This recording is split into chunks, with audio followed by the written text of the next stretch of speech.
খণ্ড বিখণ্ড ৰাইজৰ দল ৰাইজৰ নে নেতাক উভতি ধৰা বাবে দলীয় কৰ্মীক অব্যাহতি নেকি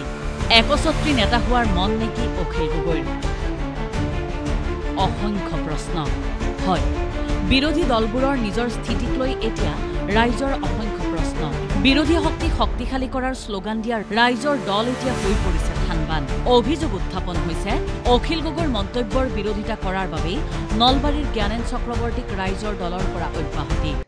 আৰু যোৱা 6 মাৰ্চত দলৰ সভাপতি নামটো উল্লেখ নকৰাকৈ হীৰেন গোহাঁই ছাৰক কংগ্ৰেছপন্থী বুদ্ধিজীৱী বিজেপিপন্থী বুদ্ধিজীৱী নিৰপেক্ষ বুদ্ধিজীৱী নহয় বুলি আমাৰ দলৰ সভাপতিগৰাকীয়ে ৰাজ্য দলৰ সভাপতিগৰাকীয়ে কথাখিনি সামাজিক মাধ্যমত কোৱাৰ বিৰোধিতা কৰি মই তেখেতলৈ মই সামাজিক মাধ্যমতে এটা আহ্বান এটা দিছিলোঁ যে আপুনি এইবিলাকৰ পৰা আঁতৰত থাকক সকলোকে আক্ৰমণ নকৰিব এই কথাখিনিক লৈ পেলাই দলীয় অনুশাসন ভংগ হোৱা বুলি অথচ মই সেই পোষ্টটোত মই মাৰ্জনাও বিচাৰিছিলোঁ কিন্তু সেই পোষ্টটোক লৈ পেলাই তেখেতসকলে দলৰ ফালৰ পৰা এইটো দলীয় অনুশাসন ভংগ হোৱা বুলি পিছদিনা 7 তাৰিখে মোলৈ অনুশাসন ভংগৰ জাননী আহিছিল চকচ কৰিছিল কাৰণ দৰ্শোৱা নটিচ দিছিল আৰু কাৰণ দৰ্শোৱা নটিচ দিয়াৰ পিছতে 24 ঘণ্টাৰ সময় দিয়া হৈছিল মই 3 ঘণ্টা নে 4 ঘণ্টাৰ পিছত মই সেই হেৰিখিনি দিছিলোঁ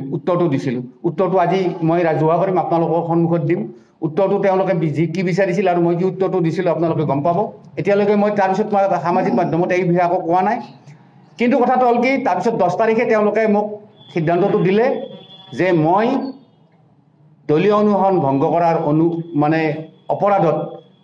দলীয় কেন্দ্ৰীয় নেতৃত্বৰ পৰা অৰ্থাৎ মুখপাত্ৰৰ পৰা আৰু ৰাজ্য দলৰ নলবাৰী জিলা সমিতিৰ সভাপতিৰ পৰা মোক অপহৰণ কৰা হ'ল জ্ঞানেন চক্ৰৱৰ্তীৰ বিৰুদ্ধে দলীয় অনুশাসন ভংগৰ অভিযোগ কিন্তু কথাটো হ'ল কি দলীয় অনুশাসন ভংগৰ অপৰাধত ফেচবুকত সামাজিক মাধ্যমত এটা আহ্বান দিয়াৰ কাৰণে যদি আমাক যদি দলীয় অনুশাসন ভংগ কৰা বুলি কোৱা হয় দলৰ সভাপতিগৰাকীয়ে ৰাইজৰ দলৰ ভাতৃ সংগঠন যুৱ বাহিনীৰ সভাপতিগৰাকীয়ে ফেচবুকত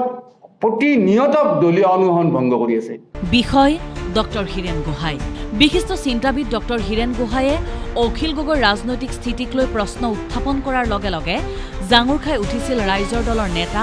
তথা শিৱসাগৰৰ বিধায়ক অখিল গগৈ ডক্টৰ হীৰেন গোহাঁইৰ ৰাজনৈতিক স্থিতি নিৰপেক্ষ নহয় বুলি প্ৰায় স্পষ্টভাৱে মন্তব্য কৰিলে অখিল গগৈয়ে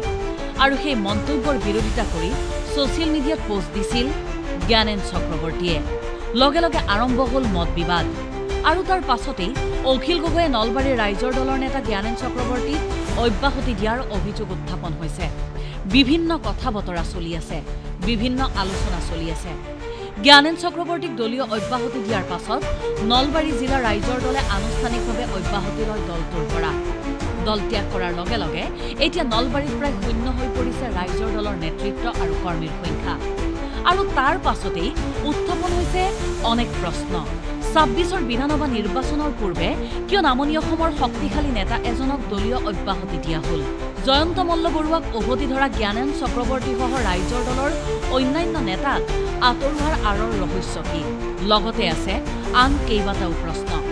2026ৰ পূৰ্বে ৰাইজৰ দলে নিজৰ প্ৰতীক নিশ্চিত কৰিলেনে কিয় প্ৰতিটো নিৰ্বাচনৰ পূৰ্বে অসমত বিৰোধীয়ে হয় নিজৰ মাজত খোৱা কামোৰা কৰি থাকে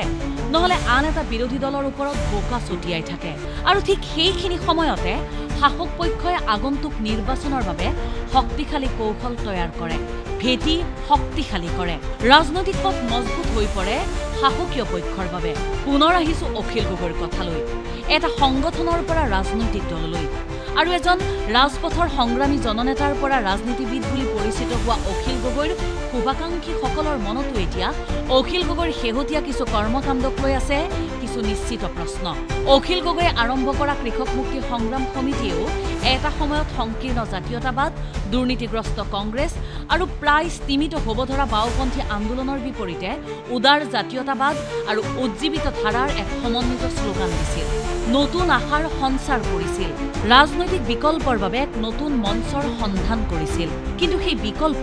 এতিয়া অসমৰ জনতাই ৰাইজৰ দলৰ মাজত বিচাৰিব পাৰেনে न्यूज डेस्क रिपोर्ट देश टुडे। अन्नपूर्णा काव घी देश के हर एक खाने को लजीज बनाता है।